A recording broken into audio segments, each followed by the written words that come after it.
Benar. Hmm? Putus.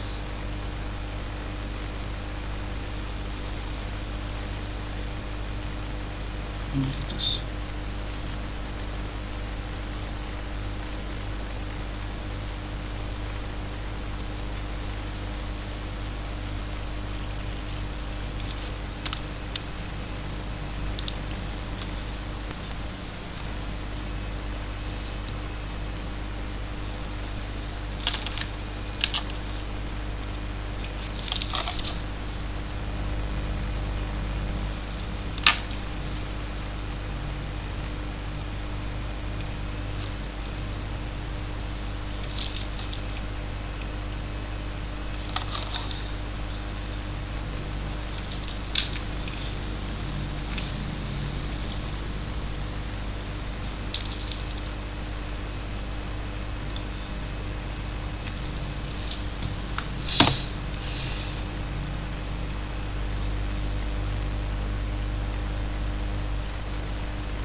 Baik, bismillahirrahmanirrahim.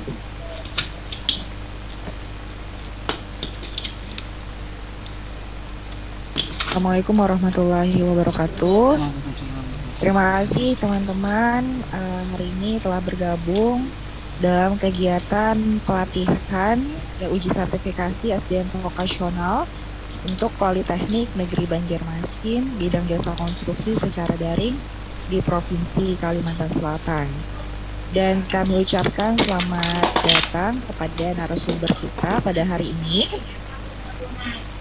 Bapak Insinyur Muhammad Abdul Ma'ruf STMT. Saya bacakan sedikit CV dari beliau. Beliau nama lengkapnya Insinyur Muhammad Afif Ma'ruf STMT, kelahiran Banjarmasin 31 Oktober 1984. Saat ini tercatat sebagai tim ahli bangunan gedung Kota Banjarmasin dan juga sebagai tenaga pengajar di Fakultas Teknik Universitas Lambung Mangkurat, dan pernah juga menjabat sebagai Kepala Laboratorium Ilmu Kortana dan Survei di Fakultas Teknik Teknik ULM, ahli geoteknik tim teknis PIU IDB dari 2017 sampai 2019. Saat ini menginformasikan bahwa sudah ada 15 peserta yang bergabung di dalam Zoom meeting kita pada hari ini dari 45 peserta yang sudah mendaftar. Mohon diinfokan kepada teman-teman yang lain agar dapat bergabung dalam pembekalan ini, karena ini menjadi salah satu persyaratan untuk mengikuti sertifikasi setelah kegiatan ini. Jadi yang sudah lolos TVA ataupun belum berhasil submit, silakan tetap bergabung di dalam kegiatan pembekalan hari ini, karena kita akan catat siapa saja yang nanti bergabung. Oke, untuk mempersingkat waktu, mungkin langsung saja saya undang kepada pembicara kita hari ini, Bapak Insinyur Muhammad Afif Ma'ruf, untuk menyampaikan materinya. Kepada Bapak, dipersilakan. Baik, terima kasih Atika. Suara saya kedengaran ya? Oke. Kedengaran Pak.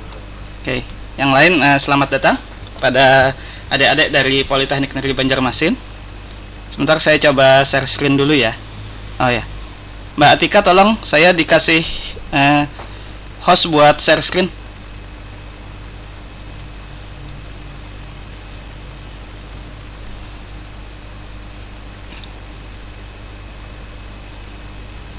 Oke, masih belum. Coba boleh dicoba Pak?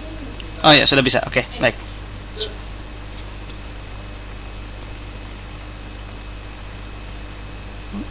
Oke, ya teman-teman yang lain yang dari Poliban bisa lihat? Bisa Pak. Bisa lihat Pak. Oke, Sudah baik. bisa Pak. Kita mulai ya sambil nunggu yang lain ya. Bismillahirrahmanirrahim. Assalamualaikum warahmatullahi wabarakatuh. Waalaikumsalam warahmatullahi wabarakatuh. Waalaikumsalam warahmatullahi Oke, terima kasih atas kesempatannya. Jadi seharusnya yang membawakan materi ini Pak Salmani, tapi beliau tiba-tiba berhalangan, jadi saya diminta untuk menggantikan beliau. Meskipun sebenarnya kami ini biasanya sih barengan.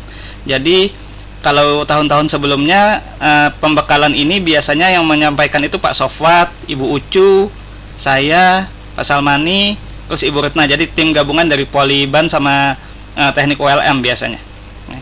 Tapi karena ini singkat, cuma 1 hari karena kita masa pandemi dan juga harus online, jadi dipersingkat waktunya. Jadi di sini namanya pembekalan. Jadi saya nggak akan detail, tapi saya akan ngasih kalian gambaran kira-kira nanti dunia kerja juru ukur itu bagaimana. Oke, sebelumnya saya mau konfirmasi untuk modulnya apa sudah dapat untuk peserta Polibat? Ada kasih modul sudah? Belum Pak. Belum. Belum ada Pak. Belum ada ya? Belum ada. Oke, nah sebentar saya izin ini dulu. Kalau gitu saya akan share modulnya di chat aja dulu ya. Saya share filenya ya. Oke. Nah, Ya, siapa?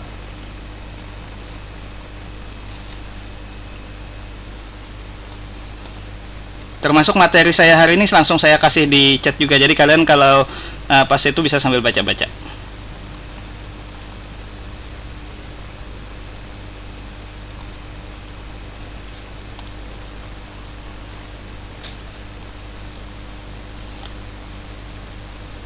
Harus satu-satu. Oke, satu. Bentar, supaya kita enak. 2 3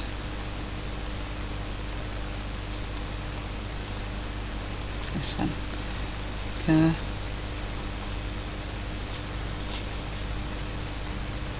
terus 4 pengoperasian alat, 5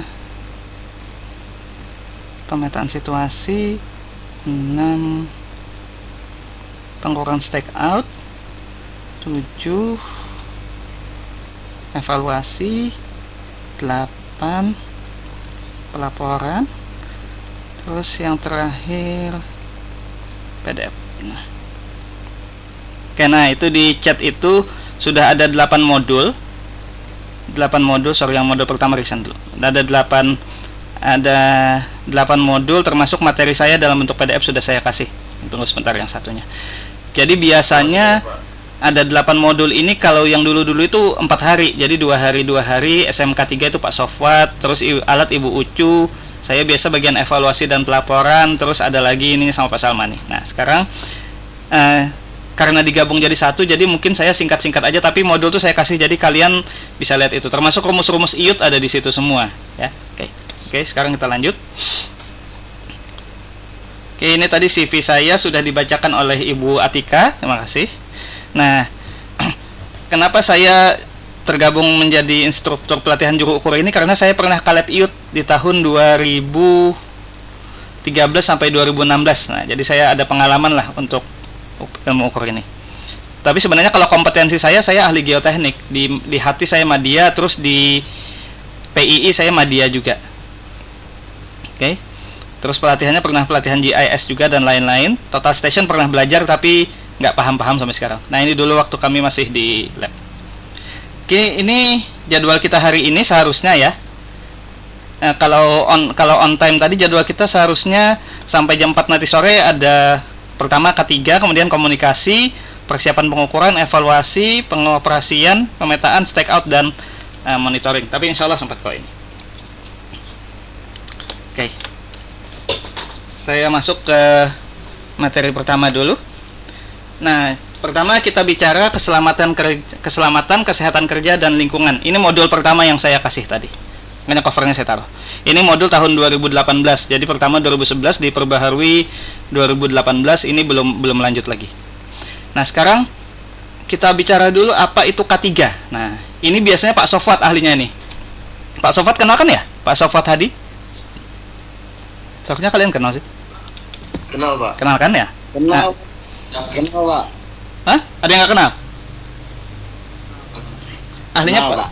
Ahlinya Pak Sofwat ini.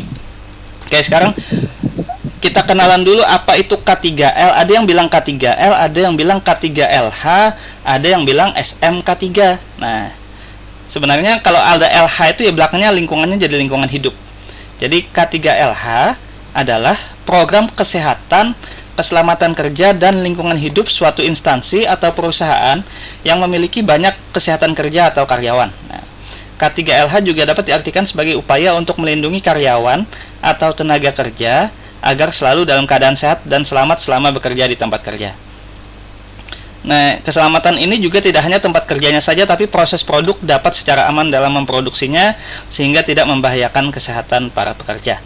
Tempat yang digunakan juga harus bersih, sehat, aman, dan nyaman yang mampu meningkatkan semangat ketika bekerja.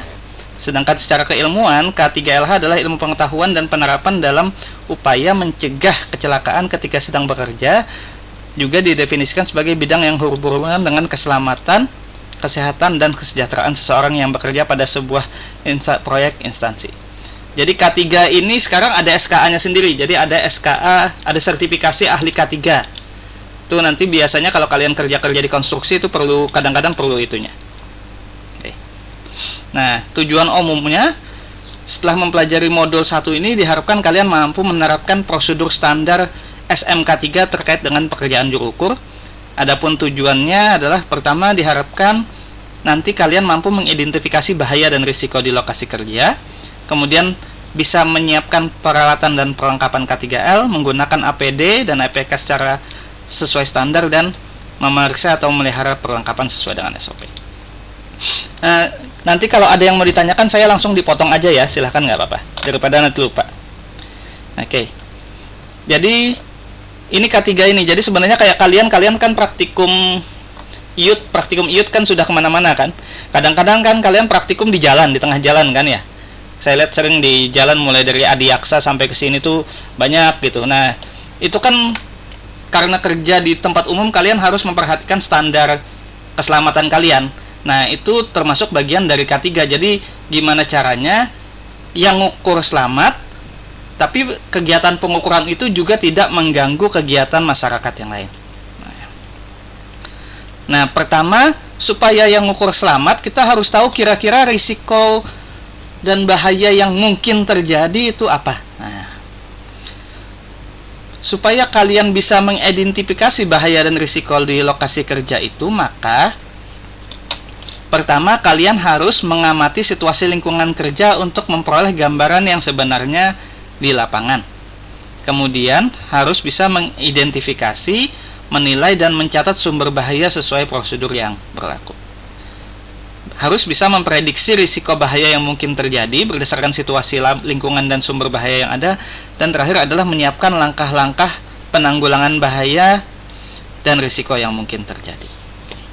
Nah, seninya di sini gimana? Kalau kalian nggak tahu lingkungannya gimana, kalian nggak akan tahu bahayanya apa kira-kira. Jadi biasanya kalau untuk seorang juru ukur, biasanya sebelum kita turun bawa alat, ada namanya kita survei pendahuluan atau survei identifikasi. Jadi saya biasanya sebelum bawa orang-orang lab ke lapangan, saya sendiri survei dulu, saya sendiri dulu datang ke lokasi ngelihat. Oh, lokasinya rawa. Oh, lokasinya tanah keras. Kalau lokasinya rawa artinya apa? Artinya harus pakai sepatu boot. Harus bawa payung. Oh, kalau lokasinya misalnya tanjakan, harus bawa apa? Ya, bawa tongkat. Nah, itu termasuk mengamati situasi lingkungan kerja itu di situ. Jangan sampai kalian datang pakai sepatu kets, ternyata wilayah yang kalian mau ukur adalah rawa. Nah, kan nggak bisa. Jadi kalau itu ya harus sepatu boot. Dan sepatu boot pun kadang-kadang nggak semua sepatu boot bisa. Contohnya waktu dulu kami di Sambang Lihum itu saya salah identifikasi. Saya lihat rawa, oke, kami datang dengan sepatu boot. Ternyata di bawahnya rawa itu ada bekas bongkaran bangunan. Jadi banyak paku-paku. Akhirnya ada satu instruktur yang kena kakinya, kena paku, tembus sepatu bootnya itu. Sepatu boot itu kan kelihatannya aja tebal, tapi itu karet, jadi tembus pakunya itu. Nah, itu kesalahan saya mengidentifikasi itu. Kalau kalian sebagai juru ukur yang baik harus lihat, oh, ini kira-kira ada apa di situ. Termasuk lihat medan, banyak pohon, bawa parang. Misalnya nggak ada pohon-pohon, banyak-banyak bawa payung. Nggak ada warung, Pak, sediakan air minum, jangan sampai dehidrasi. Nah, itu termasuk juga aspek K3 di situ. Jadi setelah mengamati dilihat, dicatat, oh apa-apa, oh ini rawa, kemungkinan bisa basah, oke, sepatu boot. Oh musim hujan, bawa payung, bawa apalagi jas hujan dan lain-lain. Nah, itu di situ. Nah, setelah kita tahu bahayanya, kita menyiapkan peralatan yang mau kita bawa. Tadi, oh mau ngukur di rawa, APD-nya apa? Kalau mau ngukur di rawa, kalian harus pakai sepatu boot, nggak bisa sepatu safety. Kalau sepatu safety kerendam dia. Atau kalau mau aman sepatu boot tapi yang solnya agak keras. Terus misalnya, Pak mau ngukurnya di mana? Ngukurnya tengah jalan, harus pakai rompi proyek. Kalau nggak nanti pas malam nggak kelihatan. Harus pakai rompi skoklet. Tapi kalau kalian ngukurnya misalnya tengah sawah, ya rompi skoklet nggak perlu yang lain. Itu disesuaikan peralatan-peralatan APD dan APK-nya. Jadi ada alat pelindung diri, itu yang buat kita pakai pribadi, dan ada alat pengaman kerja, itu rambu-rambu sesuai dengan kebutuhan pekerjaan. Kemudian mengadakan perlengkapan P3K. Nah, ini kotak P3K ini wajib loh. Tapi kadang-kadang kita meremehkan. Jadi kadang-kadang di lab sendiri nggak ada. Jadi tiba-tiba pas waktu lagi praktikum misalnya, ada yang jarinya luka, bingung. P3K-nya ada, isinya kosong. Kan sering kayak gitu. Atau P3K ada, isinya minyak kayu putih tok. Nggak ada perban, nggak ada obat merah dan lain-lain. Nah, itu kan perlu. Jadi harus disiapkan. P3K itu bukan pajangan, itu memang sesuatu hal yang krusial itu sebenarnya. Jangan cuma jadi pajangan, ada P3K, ada Pak, itu sekali dibuka kosong. Kemudian APD, APK yang tadi itu supaya awet itu harus ada tempat penyimpanannya. Nah, kalau kalian yang sering ke lapangan, kalian mungkin punya sepatu proyek kan ya. Nah, sepatu proyek itu kalau disimpan sembarangan, itu lama-lama dia aus. Karetnya itu, kalau bahasa Banjar itu kuyak gitu. Jadi tinggal kelihatan besinya aja. Tapi kalau dipakai terus dia malah awet. Saya juga heran itu. Kalau dipakai ke lapangan terus awet, tapi kalau sudah kelamaan kita simpan dalam lemari, itu dia aus dia. Kulitnya jelek. Jadi harus ada teknik tertentu untuk menyimpan. Rambu-rambu juga seperti itu. Lama nggak dipakai karatan nanti dan lain-lain. Ini terkait SMK 3. Nah, ini beberapa contoh yang kalian sudah familiar. Ini APD-nya.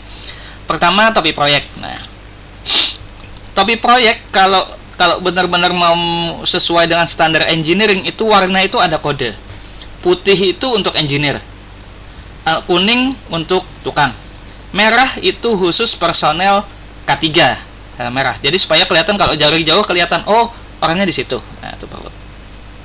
Kemudian sarung tangan, working glove. Nah, sarung tangan ini perlu untuk juru ukur yang kebagian megang rambu.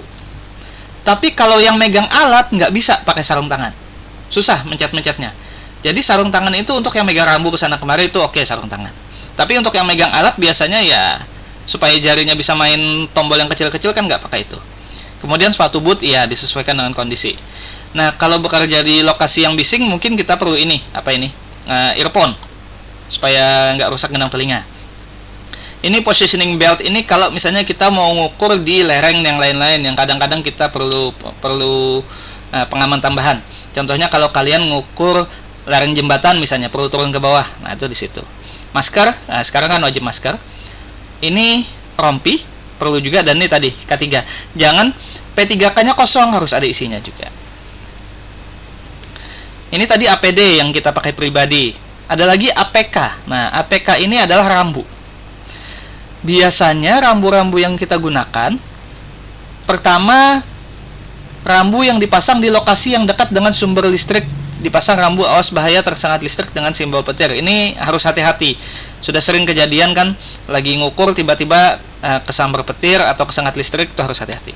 Kemudian lokasi daerah galian dan penimbunan dipasang alat berat. Ini kalau kalian misalnya lagi ngukur di daerah tambang, nah itu harus hati-hati, harus ada lihat rambunya. Lokasi batas ketinggian dipasang polis lain biasanya. Atau kalau kita kerja di ketinggian, harus ada rambu-rambu wajib mengenakan safety beltnya di situ. Kalau lokasi kerja mudah terbakar, wajib diberi rambu alat apar dan sekaligus alatnya. Jadi harus ada fire extinguisher di situ. Nah, itu di situ. Nah, ini rambu-rambunya. Kawasan wajib APD ini sekarang wajib di sini. Kalau BUMN harus wajib ini. Kemudian ada jam sostek. Nah, ini juga kode, hati-hati tersandung, terpeleset.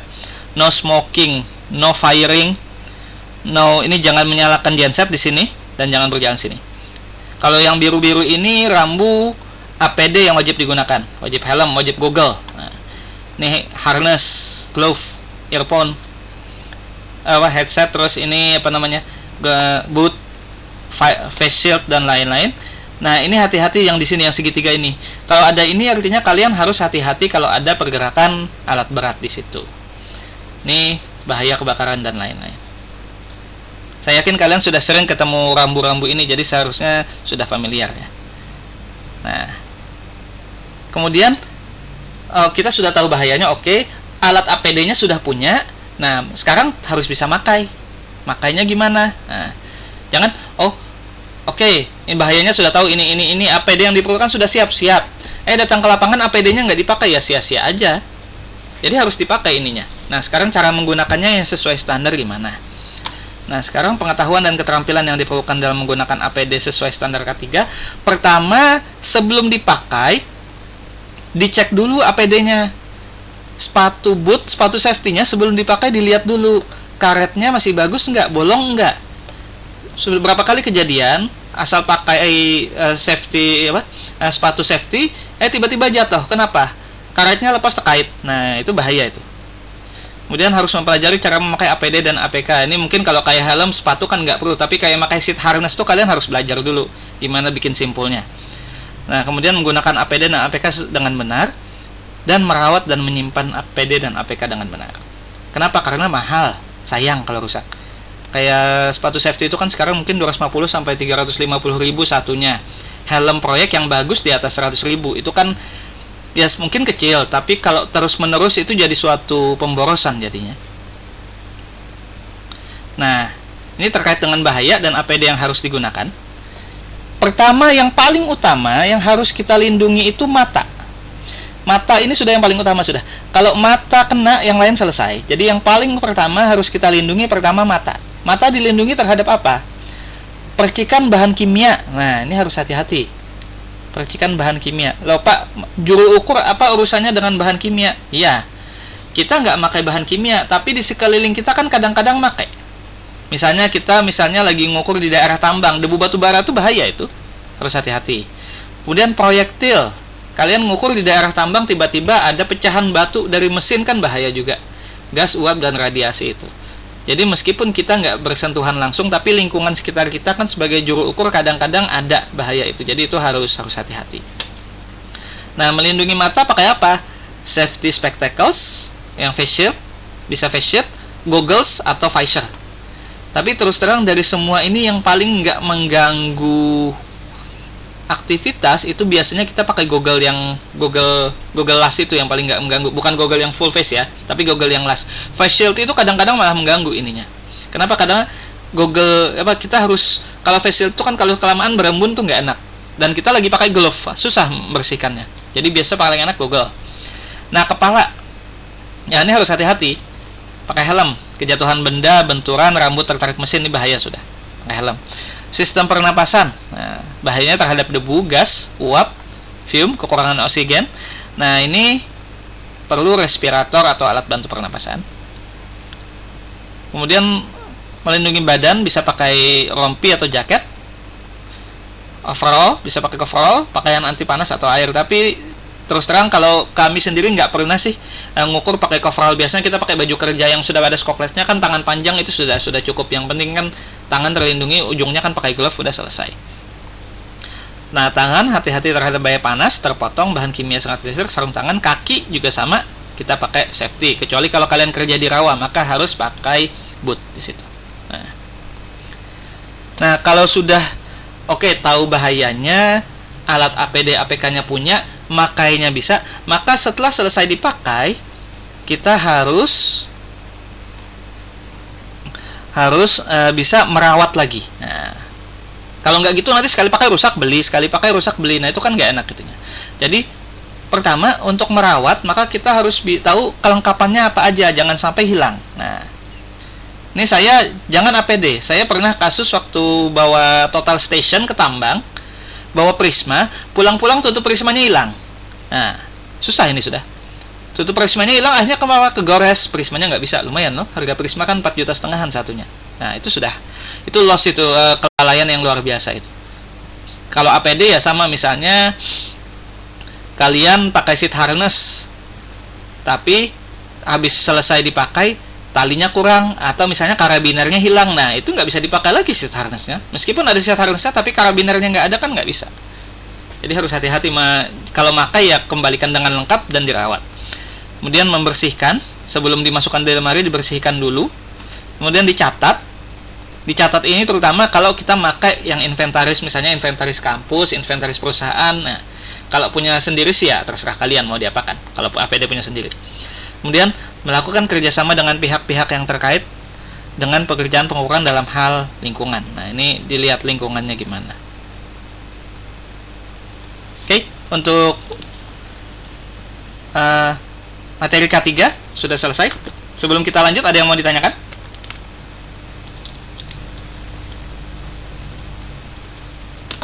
Ada ya? Cukup jelas? Oke, saya langsung lanjut ke selanjutnya, kita bicara komunikasi. Oke, mana tadi? Komunikasi. Setelah SMK 3 kita komunikasi. Silakan kalau ada yang ditanyakan bisa langsung dipotong, tapi memang saya yakin kalau di Poliban sudah terbiasa dengan K3 ini. Nah, sekarang komunikasi dalam proses pengukuran. Ini kadang-kadang jadi masalah komunikasi ini. Dan jadi masalahnya bisa berantem sesama teman jadinya. Kenapa? Gara-garanya apa? Salah komunikasi, akhirnya pengukurannya, datanya error, harus mengukur ulang. Nah, ini kan jadi sesuatu yang menyebalkan sebenarnya. Oke, sekarang pendahuluannya. Setelah mempelajari modul ini, peserta latih diharapkan mampu melakukan komunikasi dalam proses pengukuran. Nah, kalian nggak mungkin ngukur itu kerja sendiri, nggak bisa. Minimal 2 orang, ada yang megang alat, ada yang megang rambu. 2 orang itu pun nggak enak. Kenapa? Ada 1 orang yang sekalian nyatat. Jadi biasanya kan 3. 1 megang alat, 1 megang rambu, 1 megang kertas biasanya. Nah, tapi itu lambat. Kalau saya biasanya turun ke lapangan, yang megang rambu itu 3 supaya cepat ininya. Jadi pas perpindahan pindah-pindah patok, yang megang rambu itu yang nggak mengandalkan 1 orang aja. Jadi 3 bisa gantian. Yang nyatat 2. Kalau kesalahan pada pencatatan, atau kalau mau gantian sama yang ngukurnya di situ. Nah, nggak mungkin diam-diaman selama ngukur. Pasti harus ada komunikasi kan. Nah, itu di situ.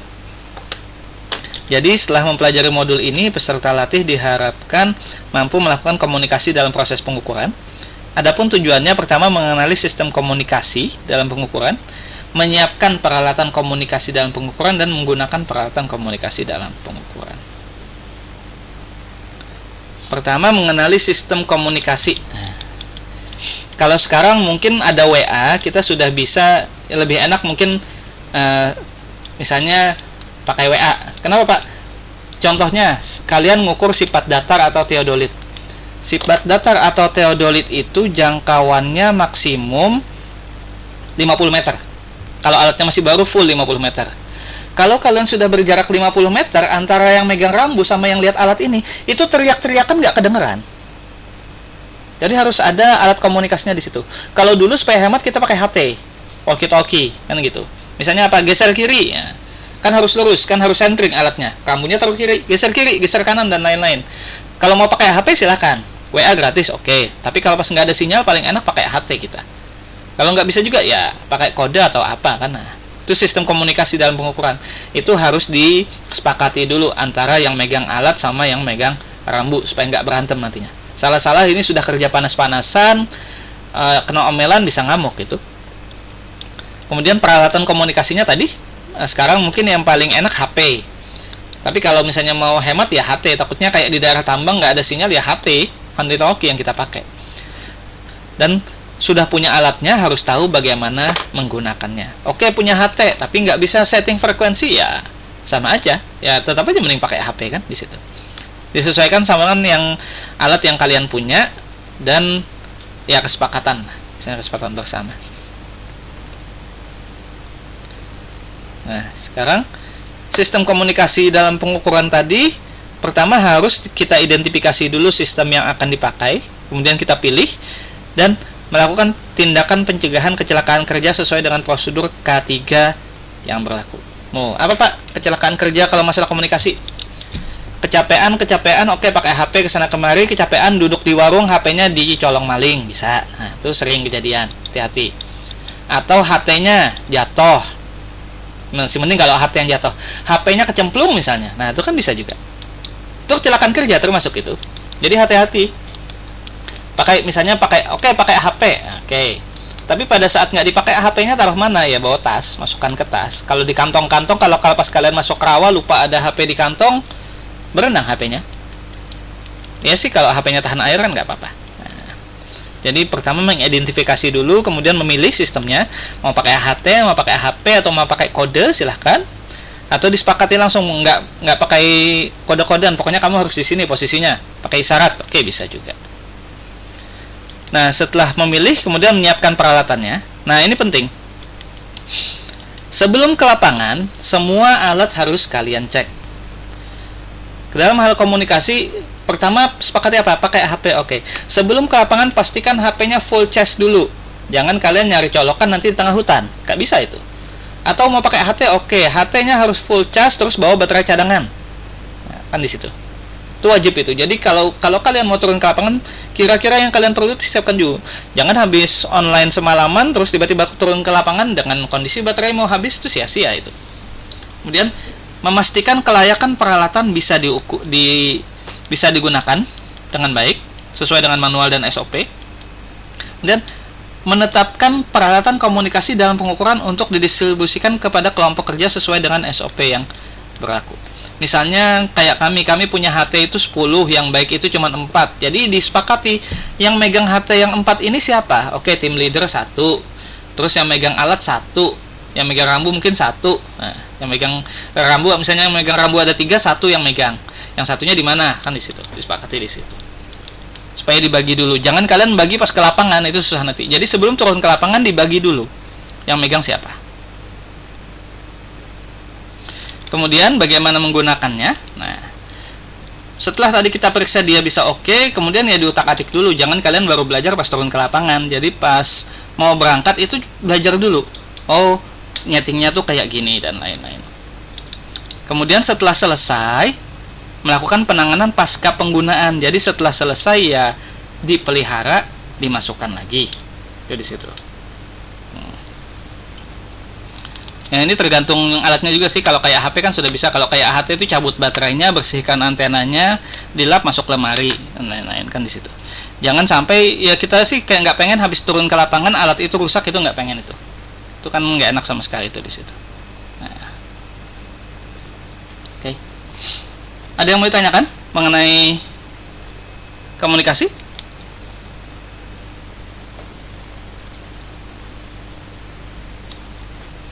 Teman-teman, jika ada yang mau bertanya bisa langsung bertanya, atau juga dia bisa ditinggalkan via kolom chat.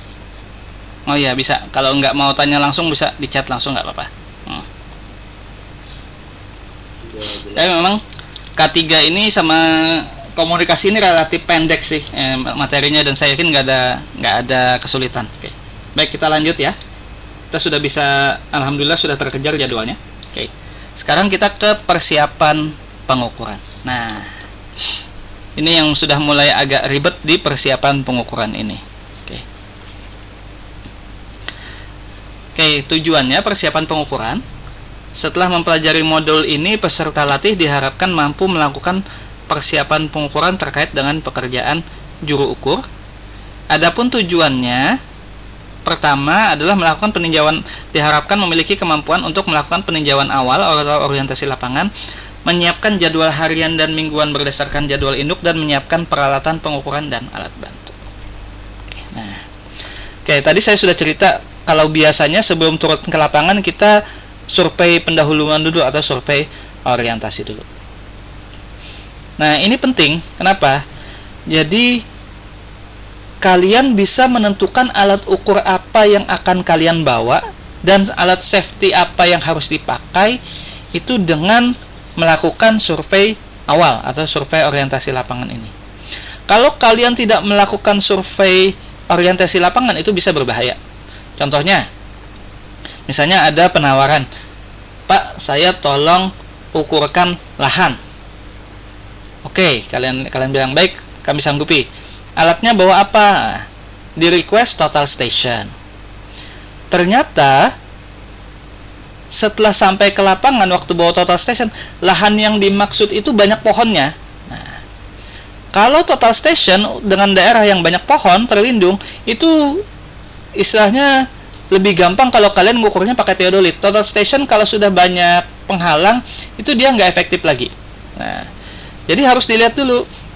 Oke, misalnya requestnya total station boleh, tapi lihat dulu kondisinya, bisa nggak? Total station itu cuma cocok di lokasi yang lapang, contohnya kayak tambang yang nggak ada apa-apa. Tapi kalau kalian bawa total station di hutan, itu sia-sia. Kelamaan nyentringnya, kelamaan settingnya.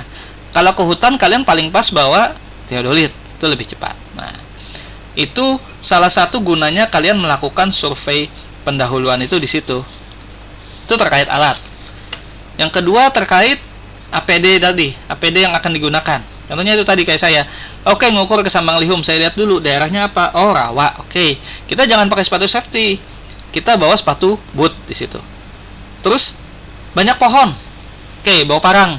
Kenapa? Kadang-kadang kalau kita harus nyentring kan, daripada kita belok-belok, kalau dapat izin untuk nebang pohon ya kita motong pohon. Kayak kemarin 3 buah pohon kami babat waktu ngukur Sambang Lihum itu. Karena kalau kami belokkan arahnya kelamaan ininya. Nah, itu gunanya ininya survei orientasi itu. Jadi minimal kita tahu yang mau kita bawa apa, yang mau kita pakai apa. Kemudian sambil kita survei, itu sambil kita mengambil foto lokasi, foto kondisi MC0. Jadi membuat data hasil peninjauan dengan menggunakan format dan prosedur yang ditetapkan ini. Jadi sambil bikin foto kondisi existing. Jadi ditanya dulu, kalau saya langsung tanya dulu waktu survei pendahuluan. Pengennya Bapak startnya di mana? Oke, disepakati startnya di sini, titiknya kasih tanda foto. Oke. Ujungnya mana? Di situ. Nah, itu lebih enak kalian memikirkan bagaimana teknik untuk pengambilan data, pengambilan titiknya, daripada tiba-tiba datang bawa alat baru ditanya titiknya di mana. Jadi sudah tahu titik awal, titik akhir, kita sudah bisa memperkirakan. Oh, nanti saya mau ngukurnya tekniknya kayak gini. Ini belok sini, belok sini, belok sini. Oke, nah ini nanti sentrinya di sini. Setelah itu baru menentukan langkah-langkah persiapan sesuai dengan kebijakan dan SOP yang ditentukan. Nah, misalnya, oke, kalau mau survei gimana Pak? Nah, contohnya misalnya mau survei di Sambang Lihum.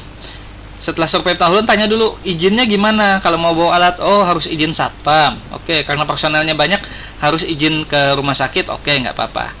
Kalau waktu orientasi kan karena kita sendirian nggak masalah. Atau misalnya setelah ke orientasi ketahuan, oh mau ngukur jalur pipa nanti kena ke tengah sawah penduduk, tanya dulu yang punya sawah, boleh nggak? Nah, jangan kalian tiba-tiba sudah datang ke lapangan mau ngukur jalur pipa di tengah sawah, yang punya sawah marah. Nah, itu nggak bisa itu. Malah jadinya 2 kali gawi kalau orang Banjar kan. Jadi harus sambil disiapkan dulu, dilihat kira-kira oh kalau kayak gini. Jalur pipa itu kalau kalian ngukur jalur pipa PDAM tuh kadang-kadang dia gambarnya tuh yang penting pipanya sebisa mungkin lurus itu. Dia nggak lihat di atasnya itu kena tanah siapa nggak. Nanti kalau sudah mau bikin baru dipikirkan. Tapi yang survei kalian kena duluan nanti. Nah, itu harus sambil dipikirkan di situ. Kemudian juga melakukan tindakan pencegahan K3 sesuai dengan prosedur K3 yang berlaku. Jadi kira-kira kayak tadi, bakal berendam. Oke, bawa sepatu boot. Nggak banyak pepohonan, bawa payung. Pak, nggak ada warung. Oh ya sudah, akhirnya kita bawa bekal, bawa air dari situ, jangan sampai kehausan. kehausan itu juga bentuk kecelakaan kerja nanti di situ, dehidrasi. Nah, itu kalau saya sampai ke posisi warung itu saya cek. Kenapa? Biasanya habis makan habis makan. Habis survei kan kita makan-makan kan. Nah, jadi tentukan dulu, oh nanti kita istirahatnya di sini. Itu di situ. Jadi penting, dan ini tugasnya tim leadernya juru ukur ini. Kenapa? Karena tim leader juru ukur yang bertanggung jawab terhadap kondisi teman-teman dan kondisi alat itu. Jadi harus lihat juga alatnya yang mau dipakai apa, APD-nya yang mau dipakai apa, terus kondisi kesejahteraan nanti gimana kan di situ. Ini pentingnya orientasi lapangan. Nah, tapi ya, orientasi lapangan ini nggak ada anggarannya di RAB. Jadi kalau kalian biasanya misalnya kalian ditanya, kalian nawar, item ini nggak bisa keluar. Kenapa? Ini sudah tanggung jawab bersama. Jadi item ini nggak keluar. Jadi ini duitnya duit pribadi biasanya. Itemnya nggak bisa keluar di RAB ini. Nah, tapi dari sini kita bisa nentukan, oh kira-kira RAB yang saya perlukan itu nanti sekian. Nah, itu bisa di situ. Ini salah satu stepnya di situ. Oke, setelah survei baru kita bikin jadwal. Oh, kira-kira saya nanti mau ngukurnya di hari ini. Nah, atau tanya dulu, Pak, ini kira-kira kosongnya kapan ya? Nah, contohnya kayak tadi, kalau ngukur rumah sakit ya cari, Pak, ini kira-kira kosongnya kapan? Atau kayak pernah ngukur bahkan BNI depan Arjuna. Nah, oke, ngukurkan Bank BNI depan Arjuna, tanya dulu. Habis dipanggil, dikasih tahu, ini kegiatan perbankannya kosongnya cuman hari Sabtu Minggu atau hari Minggu. Ya sudah, artinya mau nggak mau kita harus ngukurnya di Sabtu Minggu itu, menyesuaikan dengan jadwal mereka. Kalau kita ngukur di hari lain ya banyak manusia nggak bisa masuk ke ruang induk dan lain-lain. Oke. Ini kalau kita kerja lepas. Tapi kalau kita jadi subkon, maka mau nggak mau jadwal pengukuran harian minggu ini harus kita cek lagi berdasarkan jadwal induk proyek. Jadi berdasarkan kurva S dari proyek itu. Jadi sesuai kurva S-nya di mana, kita harus bisa menyesuaikan di situ. Nah, pengetahuan yang diperlukan dalam menyiapkan jadwal harian dan jadwal mingguan, pertama kita harus bisa mengidentifikasi kerangka waktu pelaksanaan pengukuran berdasarkan pada jadwal induk dan jadwal mingguan yang ditetapkan perusahaan. Kemudian membuat jadwal pengukuran mingguan berdasarkan jadwal induk dan data orientasi lapangan tadi, dan membuat jadwal pengukuran harian berdasarkan jadwal induk, jadwal mingguan, dan data hasil orientasi lapangan. Nah, kalau saya biasanya saya menentukan surveinya berapa hari itu berdasarkan hasil survei orientasi. Jadi kalau sudah biasa kan kita bisa lihat, oh kira-kira kalau ini sekian kilo perlu sekian hari. Nah, dari situ kita menentukan dari orientasi lapangan itu. Tapi kalau kalian nggak ngelihat lapangannya dulu, itu akan sangat sulit untuk apa misalnya? Kalau kalian nggak ngelihat lapangannya, akan sangat sulit untuk membayangkan nanti, oh ini perlu berapa hari dan lain-lain. Itu sulit sekali itu nanti. Nah, oke. Sekarang kita lihat kalau misalnya kita terkait dengan jadwal induk bagaimana. Nah, ini contoh. Jadi dalam proyek konstruksi, biasanya dalam suatu proyek konstruksi, anggap aja proyeknya bangunan gedung misalnya. Kalau kita bicara proyek bangunan gedung, maka posisi juru ukur itu paling krusial ada di awal, waktu membuka lahan. Waktu membuka lahan kita nentukan dulu patok-patok batas tanah, kemudian patok-patok batas bangunan, kan di situ. Nah, kalau terkait pekerjaan pancang, kita juga harus menyelesaikan patok-patok pancang di situ. Jadi biasanya kita masuk mulai sini. Pembangunan kompleks kerja 1.3 ini, nah itu juru ukur sudah masuk di sini. Jadi pembangunan kompleks kerja ini kita sudah masuk untuk memasang patok-patok nanti base camp-nya di mana. Base camp-nya di mana, terus menyiapkan jalan kerja kita harus memetakan alurnya di mana. Kemudian pekerjaan tiang pancang sama pekerjaan pondasi ini kita juga harus masuk di sini untuk menentukan titik-titik tiang pancangnya. Nah, berdasarkan di koordinat mana, titik ikatnya di mana, terus elevasi pancangnya sampai mana tuh di situ.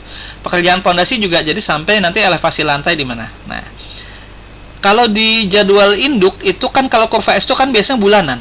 Contohnya di sini, ini bulan 1, bulan 2. Nah, kalau dilihat secara kasar, juru ukur itu masuk di bulan pertama dan bulan kedua di sini. Nah, tapi harus didetailkan lagi, nggak bisa kita, oh kamu kapan kerjanya? Bulan 1, bulan 2, nggak bisa, harus didetailkan lagi. Jadi dari rencana besar kurva S jadwal induk ini, nah kita pecah menjadi seperti ini.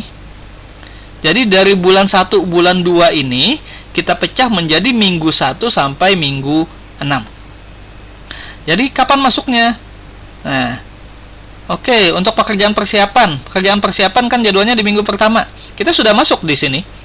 Nah, ini yang garis lurus jadwal konstruksi, yang putus-putus jadwal pengukuran. Jadi pada saat persiapan kita sudah pertama cek BM-nya dulu. Nah, BM existing di mana? Benchmark existing di mana? Oke, kalau BM-nya existingnya ada. Kalau nggak ada, kita perlu BM patokan baru kan? Nah, atau BM lokal. Pasang BM lokal dulu. Jadi BM lokal ini sendiri yang nantinya akan menjadi reference untuk semua pengukuran di proyek. Kalau kalian nggak bikin BM dulu, nanti bingung. Kemarin kalian matok tiang pancang, patokannya kemana artinya? Aspal, Pak. Aspalnya ternyata dilapis orang, hilang titiknya. Itu nanti kalau pada saat pengecekan kan bisa. Jadi paling bagus pasang BM baru. Contohnya waktu Unlam bikin gedung baru, yang kalian pasti lewat kan. Waktu Unlam bikin gedung baru itu, termasuk yang di sebelah Poltek itu waktu itu kami bikin BM baru di situ. Jadi waktu itu BM-nya ada 2, BM Unlam yang di lapangan tenis ada, terus BM Kayu Tangi ada juga. Jadi BM Kayu Tangi itu sekitaran Samsat situ. Nah, bingung. Elevasinya beda. Jadi elevasi BM Unlam sampai BM Kayu Tangi beda. Akhirnya disepakati bikin BM baru yang posisinya di ujung gerbang keluar yang sekarang. Sekarang yang gerbang keluar baru sekarang tuh di ujungnya ada BM baru. Jadi semua berpatokan ke BM baru itu. Oke, sepakat, dirapat, tanda tangan sama-sama. Jadi kalau ada pertanyaan semua merefer ke situ. Nah, kalau BM-nya sudah disepakati, baru kita melakukan leveling lokasi pekerjaan. Contohnya apa? Contohnya lantainya semua lantai nanti plus 1,5 dari BM. Nah, ya sudah dipatok dulu. Oh, nanti lantainya plus 1,5. Oke. Kemudian stack out, baru stack out. Nanti ada bagian khusus stack out. Jadi stack out misalnya, kita lihat bangunannya bentuknya gimana. Oh, bentuknya misalnya kotak. Ya sudah, pojok-pojoknya kita patok dulu. Kantor direksi posisi di mana? Nah, lapangan posisi di mana? Jadi ditentukan dulu batas-batasnya, posisi luar. Oke, setelah selesai persiapan, di masa proyek konstruksi sendiri yang bulan 1 sampai bulan 2, maka pertama juru ukur masuk di stack out. Jadi semua layout luar bangunan kita patok dulu. Kemudian monitoring dan pengarahan terutama untuk titik panjang, pengecekan juga, mutual check dan pelaporan di sini. Ini untuk pekerjaan di awal sampai pekerjaan tiang panjang selesai dan pekerjaan fondasi selesai di situ. Ini jadi dari jadwal induk ini kita pecah ke mingguan. Kalau mau detail lagi, mingguan ini bisa kalian pecah ke jadwal harian, jadinya seperti itu. Tapi kalau misalnya 1 minggu aja dipecah ke jadwal harian kan mungkin kan nggak terlalu jauh perbedaannya. Jadi kita pakai mingguan aja. Nah, jadi dari kerangka waktu itu berdasarkan jadwal induk dan jadwal mingguan, baru kita masukkan ke harian kita. Nah, kalau sudah ada penjadwalan, baru kita siapkan alatnya. Nah, menentukan alat ini tadi juga berdasarkan survei awal orientasi tadi. Namanya pengukuran lahan, tapi ternyata lahannya hutan. Nggak bisa kalau kalian ngambil total station, harus bawa theodolit. Atau misalnya kayak kami kemarin mengukur BNI depan Arjuna itu, namanya pengukuran lahan, tapi oleh BNI sudah dikasih layout blueprintnya, jadi sudah ada denahnya, sudah ada. Jadi sebenarnya akhirnya kemarin saya bilang kita sudah pegang denah, kita nggak perlu lagi untuk menyudut, kita cuma perlu main menentukan di kontur. Jadi meskipun namanya pengukuran lahan, tapi kami bawa waterpass. Kenapa? Karena data gambar layoutnya sudah lengkap. Jadi saya tinggal mengukur, menentukan oh titiknya di sini, oke. Sini ke sini beda levelnya berapa dan lain-lain. Sudah bisa bikin kontur. Tapi nggak perlu lagi menyudut untuk menentukan pojok bangunan, nggak usah lagi. Sudah sesuai layout itu. Jadi pengukuran lahan tapi bawanya waterpass. Lebih gampang kan, waterpass lebih cepat senternya daripada kalian bawa theodolit di situ. Atau misalnya mengukur bangunan, oke, tapi yang diukur apa? Mengukur bangunan tapi yang diukur adalah vertikalitas. Ya sudah, artinya bawa theodolit di situ. Nah, menentukan seperti itu tergantung dari hasil orientasi lapangan. Jadi pengetahuan dan keterampilan yang diperlukan dalam menyiapkan peralatan pengukuran dan alat bantu, pertama kita harus bisa mengidentifikasi jenis dan tipe semua peralatan yang akan dipergunakan. baik jenis dan jumlahnya sesuai dengan kebutuhan volume pekerjaan dan jadwal kerja. Oke, nah, volume pekerjaan. Jadi dilihat kayak ngukur jalan jangan bawa rambu 1, kelamaan. Kalau ngukur jalan minimal bawa rambu 2 atau kayak saya 3. Jadi tembak depan belakang, yang satu sudah jalan lagi. Jadi waktu alat pindah ke posisi B, satu patok di posisi 3 sudah siap. Jadi lebih cepat mobilisasinya. Kalau bawa satu alat kelamaan, kesian yang pegang bak ukurnya nanti. Kan di situ. Nah, setelah kalian tahu jenis dan tipe yang akan dibawa, kemudian baru dilihat alatnya ada apa enggak. Nah, jadi sebelum bawa ke lapangan, oke, saya mau bawa teodolit, dicek dulu teodolitnya. Bagus enggak teodolitnya? Terus apalagi baterainya ada enggak? Nah, macet enggak? Nah, jangan sampai waktu ke lapangan baru ketahuan macet. Saya pernah kejadian kayak gitu waktu ngukur BNI itu, waktu mau ngukur vertikalitas. Karena vertikalitas itu mainnya adalah main horizontal kecil. Jadi main horizontal kecil yang di teodolit. Ternyata pada saat di lapangan baru ketahuan horizontal kecilnya ini stuck, macet. Nggak bisa. Jadi dia cuma bisa putar sudut besar, nggak bisa sudut yang derajat kecil. Tapi ya namanya vertikalitas kan kecil ininya, kemiringan itu. Akhirnya kami harus ada yang balik lagi ke Banjarbaru buat ngambil alat lagi. Jadi kebuang waktu 2 jam waktu itu kira-kira. Nah, itu kan sesuatu hal ya, kalau dihitung secara duit itu sesuatu hal yang merugikan itu. Waktu 2 jam itu bisa digunakan untuk hal yang lain kan, di situ lumayan. Nah, dicek dulu. Jadi setelah tahu jenis dan tipe yang mau dibawa, kita tentukan dulu jenis yang akan dipergunakan, cek dulu alatnya. Kemudian menyiapkan sesuai dengan jadwal. Jadi misalnya besok mau ngukur, hari ini minimal harus disiapkan. Baru membuat catatan hasil persiapan pengukuran dengan menggunakan format dan prosedur yang ditetapkan. Ini contohnya gimana? Catatan hasil persiapan. Jadi dicatat, alat yang dibawa misalnya total station dengan 2 prisma. Kelengkapannya ini, tanda tangan sama-sama. Jadi nanti kalau pada saat pengukuran ada yang hilang, ada yang tanggung jawab. Nggak main lempar-lemparan kan susah kayak gitu. Jadi yang susah itu sebenarnya adalah kalau misalnya ada yang saling lempar tanggung jawab. Nah, itu sudah nggak rame itu. Jadi, oke. Ini ya kita bawa ya, cek sama-sama ya. Bak ukurnya 3, dicek sudah bagus. Oke. Jadi ketahuan kalau misalnya ada yang kurang atau ada yang rusak saat itu, bisa dilihat yang bertanggung jawab siapa. Di situ. Permasalahannya cuma di situ. Yang mau tanggung jawab atau yang harus bertanggung jawab itu siapa? Itu di situ. Kenapa? Karena alat-alat ukur ini sensitif dan rata-rata mahal. Nah, kan lumayan tuh. Jadi catatan hasil pekerjaan persiapan pengukuran dengan menggunakan format dan prosedur yang ditetapkan di situ. Jadi kalau sudah kayak gitu, kalau misalnya ada kejadian hilang atau rusak, ya jelas ini yang pakai kemarin siapa. Contohnya kemarin itu waktu prisma hilang. Prisma itu hilang waktu kerjaan di tambang, tapi saya punya record waktu persiapan. Alat itu kebetulan dipinjam. Jadi dipinjam oleh teknik pertambangan untuk mengukur dari lab iot. Waktu dia ngecek alat itu saya rekam, saya buat berita acara.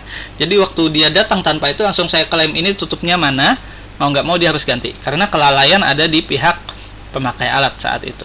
Nah, karena prisma itu kalau nggak ditutup kan dia kegores sudah, nggak bisa lagi. Total station hidup matinya di prisma. Kalau nggak ada prismanya nggak ada gunanya total station itu. Nah, ini contoh alat dan peralatan pendukung yang harus disiapkan. Pertama, kita akan selanjutnya setelah ini kita akan banyak bicara 4 alat ini. Pertama, teodolit. Nah, kalau kita bawa teodolit, maka harus bawa statif, harus bawa target atau bak ukur.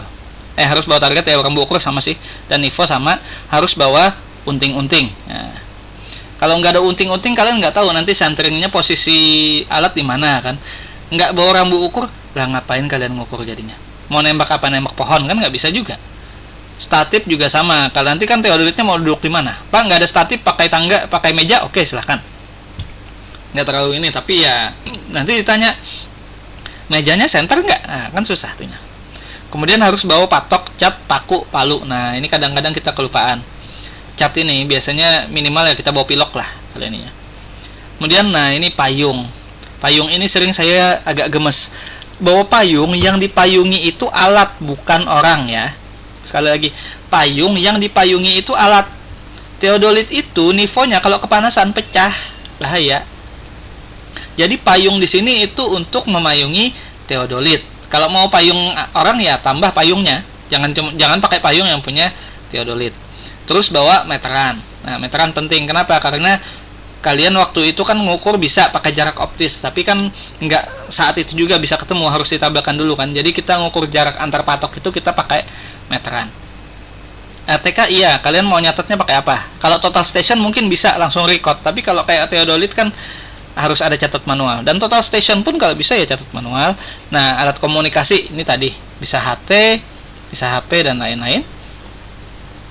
Nah, jenis pekerjaan yang bisa dilakukan dengan teodolit ada pekerjaan pertama, pekerjaan poligon, kemudian pengukuran beda tinggi, terus untuk stake out horizontal, kemudian untuk monitoring pengarahan horizontal dan vertikal, kemudian untuk markingnya di situ.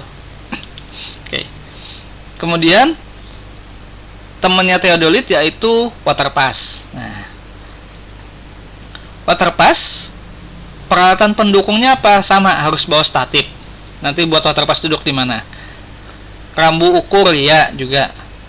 Tataan bak ukur ini relatif lah. Terus payung iya, ATK.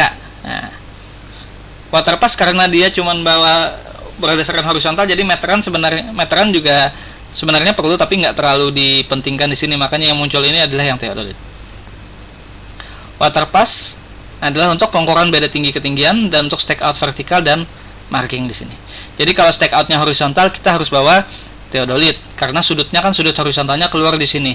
Tapi kalau lurus, contohnya ukur jalan ya kita bawa water pass aja. Jadi cuma main di beda tinggi aja, nggak main ke sudut kita.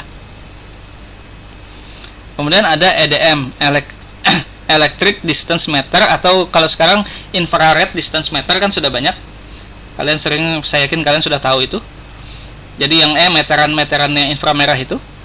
Nah, ini kadang-kadang perlu statif juga. Terus harus ada target reflektornya. Nah, biasanya kami kalau nggak bawa target kami pakai kertas putih. Tapi kalau sudah terlalu silau, kertas putih nggak bisa dibaca juga sama dia. Jadi harus ada reflektor. Kemudian unting-unting untuk ngecek posisi awal, patok, cat, paku palu untuk penandaan, sama bawa payung ini terutama untuk targetnya kalau kesilauan dia nggak bisa nangkap. Bawa meteran iya buat cross check. Baterai, nah alat-alat elektronik ini baterai ini sudah susahnya, ATK dan alat komunikasi. Pengukurannya EDM bisa untuk jarak datar dan jarak miring. Kalau infrared yang canggih itu dia sudah kayak teodolit, jadi dia bisa ada sensor untuk yang sudutnya itu sudah ada di situ, bisa canggih dia. Nah, yang paling canggih saat ini adalah total station dan paling mahal. Yang dipunyai Unlam itu harganya 49 juta satu, itu yang total station itu. Dibandingkan dengan harga teodolit atau water pass, teodolit baru sekitar 16,5-an. Yang second malah sekarang teodolit yang second 5 jutaan banyak yang jual.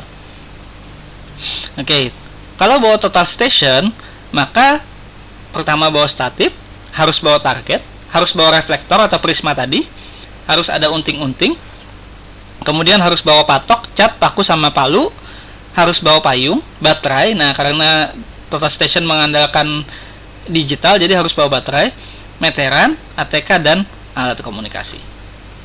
Nah, untuk total station sendiri, pertama itu untuk pengukuran poligon, kemudian untuk pengukuran beda tinggi, untuk penandaan stake out horizontal, dia seperti teodolit kan, baca sudut. Kemudian untuk monitoring pengarahan horizontal dan vertikal, dan untuk marking di sini. Ini 4 alat utama untuk pengukuran, tapi ya nggak harus semuanya. Biasanya kan teodolit water pass kita bawa salah satu. EDM iya biasanya kalau nggak bawa meteran. Total station juga salah satu, kalau nggak teodolit total station yang kita bawa, tergantung lahan yang mau kita ukur. Nah, alat-alat tadi dari mana?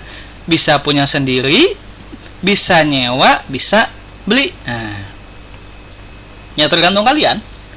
Kalau kalian mau bikin CV yang spesialisasi di juru ukur ya harus beli.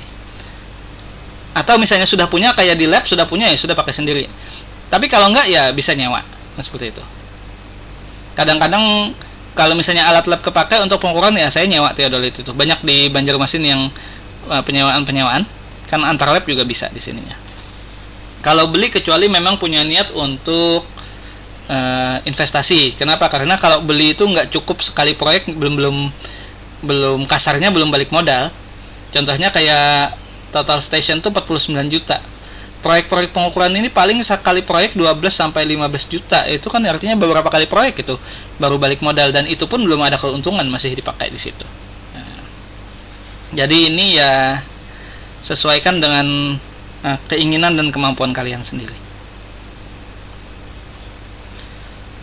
Nah, kemudian tadi setelah alatnya tahu, baru disiapkan sesuai dengan jadwal. Misalnya seperti ini. Oke, kita mau ngukur jarak. Oke, kita punya ada 2 set. Nah, dipakai berapa? Bawa 2 set. Oke, terus mau beda tinggi pakai water pass. Oke. Terus bawa teodolit lagi 2 set berapa? Bawa meteran, HT, palu, payung. Nah, ini disesuaikan dengan sesuai jadwal ini. Jadi dilihat pemakaiannya berapa. Misalnya, oh kita punya water pass 2 set bakal dipakai 6 bulan. Jadi selama 6 bulan ini jangan nerima pekerjaan yang akan membutuhkan water pass, bendanya habis. Kalau bendanya habis, ya kembali ke sini lagi, nyewa, apa beli baru, kan seperti itu. Nah. Jadi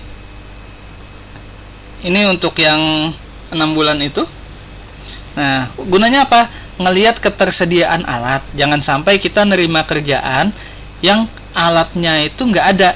Itu kan jadinya jadi sesuatu hal yang reputasi kita jelek jadinya. Reputasi kita jelek. Nah, itu di situ. Ya, reputasi, nama baik itu kembali ke finansialnya. Kita nanti dapat proyek lagi apa enggak, kan di situ. Oke. Jadi perlu dilihat ketersediaan, sesuaikan dengan jadwal. Jadi kalau misalnya jadwalnya memang lagi kepakai, ya sabar-sabarlah nerima kerjaan. Jangan langsung mau dimakan semua kerjaannya, kecuali kembali ke sini. Kalian bisa nyewa atau bisa beli baru, silahkan.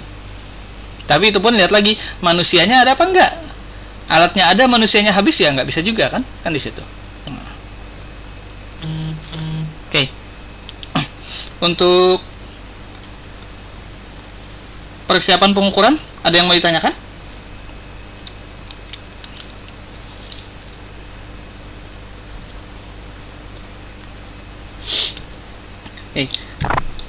Oke, sebentar. Kalau kembali, Nah, sebenarnya kalau di jadwal yang awal saya sampaikan tadi, setelah persiapan pengukuran, evaluasi hasil pekerjaan. Tapi ini saya switch sedikit, jadi evaluasi itu nanti sebelum ke pembuatan laporan, untuk saya sesuaikan. Jadi ini materi kita sebelum ISOMA, jadi pengoperasian peralatan pengukuran, terus setelah ini kita ISOMA. Oke. Belum ada pertanyaan ya? Oke, saya lanjut ya. Nah, sekarang pengoperasian peralatan pengukuran. Materi ini biasanya langganannya Ibu Ucu. Jadi kalau kalian seandainya kita nggak pandemi ya, kalian itu biasanya didesain Ibu Ucu yang ngajar sambil ada alatnya di depan kelas. Jadi meskipun saya yakin sebagian besar sudah pernah lihat yang mana teodolit, mana water pass, tapi biasanya oleh Ibu Ucu akan diterangkan sekali lagi dengan langsung menunjuk ke alatnya, jadi lebih enak. Nah, sekarang karena kita online, jadi kalian lihat foto aja. Saya harapkan bisa membayangkan kembali, ingat kembali praktikum-praktikum kemarin dengan lihat foto itu. Oke. Nah, pendahuluan. Pertama, tujuan umumnya. Setelah mempelajari modul ini, peserta latih diharapkan mampu mengoperasikan peralatan pengukuran terkait dengan pekerjaan juru ukur. Jadi diharapkan mampu mengoperasikan. Nah, tapi karena kita nggak lihat alatnya langsung, jadi di sini saya kasih gambaran sekilas aja nanti tentang bagaimana menggunakan alat itu. Adapun tujuan khususnya untuk mempelajari unit kompetensi ini untuk memfasilitasi peserta latih sehingga pada akhir pelatihan diharapkan memiliki kemampuan sebagai berikut.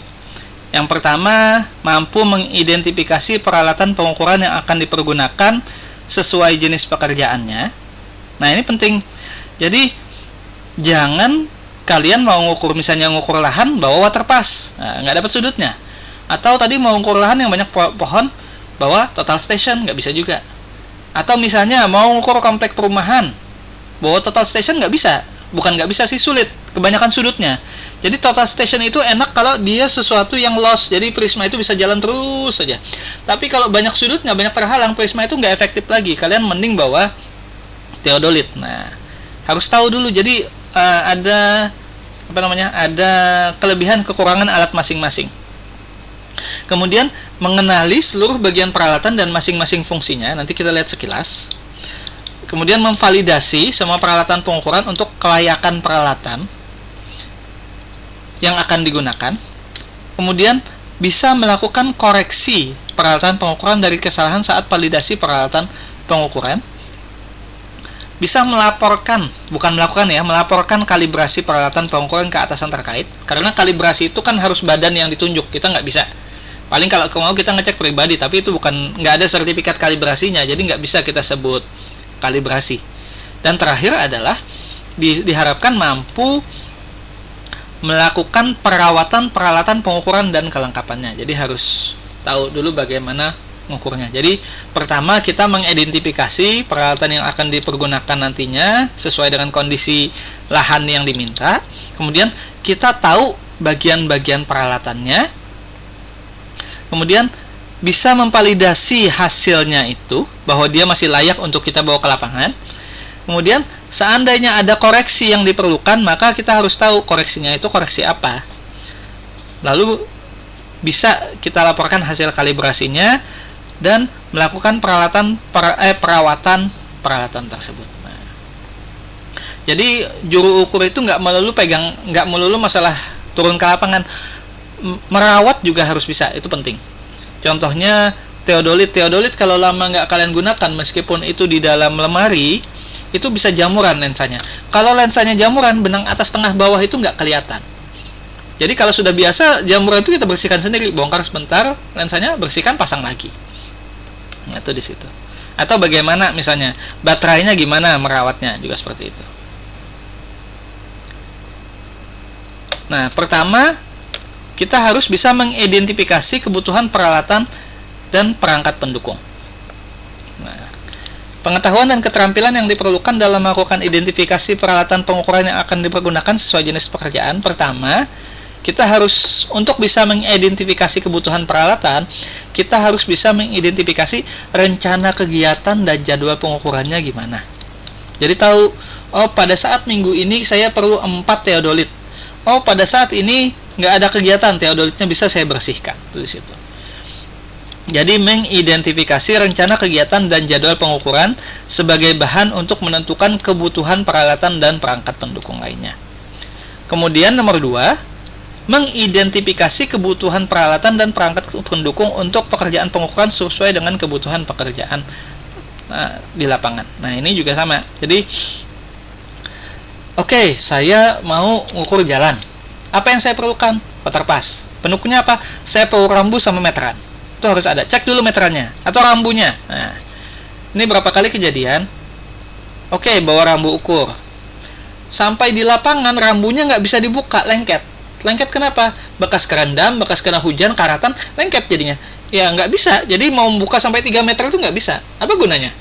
Cuman bisa semeter aja. Akhirnya ya tambah apa? Taruh di celana, kan diangkat sedikit, ya nggak akurat lagi jadinya. Nah, dicek dulu. Jadi rambunya sebelum turun ke lapangan, rambunya buka dulu. Masih bisa dibuka apa nggak? Terus benang atas tengah bawahnya nanti kelihatan nggak catnya? Jangan-jangan sudah habis, terkelupas cat di rambu ukurnya. Jadi tembak nggak kelihatan lagi. Terus lensanya dicek. Lensanya gimana kondisinya? Nah, itu mengidentifikasi kebutuhan peralatan dan perangkat di situ juga. Kemudian mendata sumber persediaan peralatan pengukuran sesuai dengan referensi yang tersedia. Nah, ini terkait masalah tadi kalau mau nyewa atau mau beli. Kadang-kadang kalau sudah kepepet, mau nggak mau kita harus nyewa atau beli, ya sudah. Tapi mau nyewa mau beli ya harus tahu dulu kira-kira yang menyewakan atau yang jual itu di mana. Nah, makanya di sini mendata sumber persediaan peralatan pengukuran sesuai dengan referensi yang tersedia. Contohnya kayak di Banjarmasin. Banjarmasin ini sulit kalau kalian mau nyari rambu ukur. Kalau mau nyewa pun ada beberapa personal yang punya, tapi dia menyewakannya cuma ke temennya aja. Ya sudah, dicek dulu di lab kampus. Jadi yang punya itu kampus. Kayak di Unlam. Di Unlam yang punya itu sipil, tambang, kehutanan, perikanan. Nah, itu punya. Ekosonding, Pak. Kalau kalian mau pinjam ekosonding, nggak ada di sipil. Kalian pinjam ekosonding di perikanan, ada. Silahkan. Total station sipil punya, kehutanan punya. Nah, tapi perikanan nggak punya total station, tapi ekosonding perikanan punya. Nah, ekosonding buat apa, Pak? Ekosonding misalnya kalian mau bikin kontur dasar laut, dasar sungai, atau misalnya kalian dari atas jembatan mau ngukur potongan sungai, harus pakai ekosonding. Nah, itu di situ. Jadi perlu tahu, ya minimal sekilas lah, tahu oh ini di sini ada, di sini ada. Kalau jadi pas perlu kepepet, sudah tahu nyarinya di mana. Kemudian menyiapkan peralatan pengukuran sesuai dengan daftar kebutuhan mengacu kepada SOP yang berlaku. SOP yang berlaku gimana? Ya masing-masing. Contohnya kayak saya dulu waktu saya ke lab, kalau ada yang mau pinjam alat, harus dengan manusianya. Jadi saya nggak mau alat saya keluar sendiri, nggak. Jadi kalau ada orang mau nyewa alat, dia harus nyewa teknisi saya minimal 1. Jadi alat itu dipegang oleh teknisi saya, bukan orang yang nyewa yang pegang. Silahkan dia mengarahkan teknisi saya, tapi yang pegang alat itu adalah teknisi saya. Jadi saya nggak mau ngasih alat aja ke orang, nggak. Nah, itu SOP di tiap tempat bisa beda-beda kan di situ. Tergantung ya pertimbangan masing-masing. Kemudian melakukan tindakan pencegahan kerja sesuai dengan prosedur K3 yang berlaku. Nah, pencegahannya gimana ya? Tadi misalnya safety-nya apa yang diperlukan. Terus misalnya bawa paku, oke, dicek dulu pakunya karatan apa enggak. Terus baterainya gimana, konsleting apa enggak, dan lain-lain. Yang namanya K3 kecelakaan kerja itu banyak soalnya. Ya. Jadi kalau kita ingin mengidentifikasi kebutuhan peralatan dan perangkat pendukung, pertama diulangi kita harus mengidentifikasi rencana dulu, kapan mau dipakai, bendanya ada apa enggak, alat yang mau dipakai, manusianya ada apa enggak. Kemudian setelah itu kondisinya gimana, sesuai dengan kebutuhan. Oh, perlu 5, ada nggak 5? Bagus nggak? Oke. Kemudian mendata sumber persediaan peralatan pengukuran. Oke, kalau misalnya kurang, tambahnya di mana. Kemudian menyiapkan peralatan pengukuran sesuai dengan daftar kebutuhan mengacu kepada SOP yang berlaku. Oke, SOP-nya harus keluar baru bisa diambil pagi. Oke, nggak apa-apa. Melakukan tindakan pencegahan kecelakaan kerja. Oke, mau ngukur, bawa rambu, pakai rompi, bawa sepatu safety dan lain-lain. Nah, itu di situ. Yang penting gimana kita kerja selamat, lingkungan tempat kita kerja aman. Di situ. Nah, itu di situ.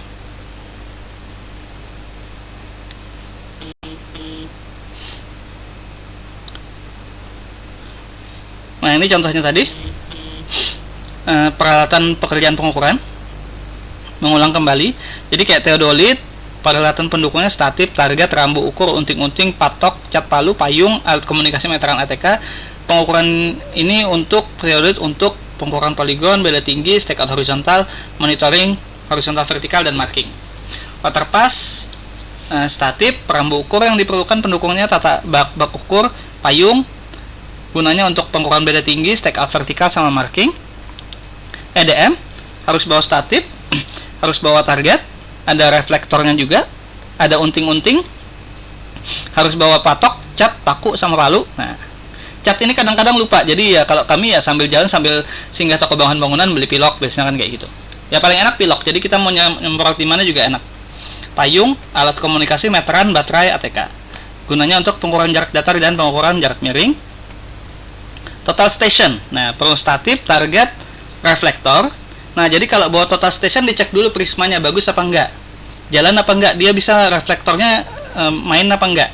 Unting-unting, patok, cat, paku, palu, kemudian bawa payung, alat komunikasi bawa, baterai, meteran, ATK juga. Kemudian jenisnya untuk pengukuran poligon, pengukuran beda tinggi, stake out horizontal, monitoring horizontal vertikal, dan marking di situ. Ini terkait identifikasi kebutuhan peralatan dan perangkat pendukung. Nah, sekarang kita lihat satu-satu.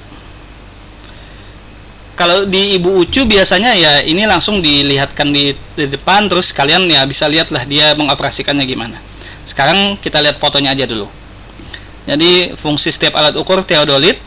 Teodolit itu alat ukur yang biasa digunakan untuk mengukur sudut horizontal dan vertikal yang banyak dipakai dalam berbagai pekerjaan, misalnya pemetaan, sipil, pertanahan, perpipaan, dan lain-lainnya. Nah, ini yang abu-abu ini yang manual, yang hijau yang digital.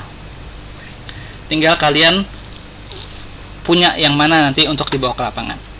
Nah, untuk yang digital ini kan ada 2 LCD kiri depan belakang. Harus hati-hati terhadap LCD-nya ini.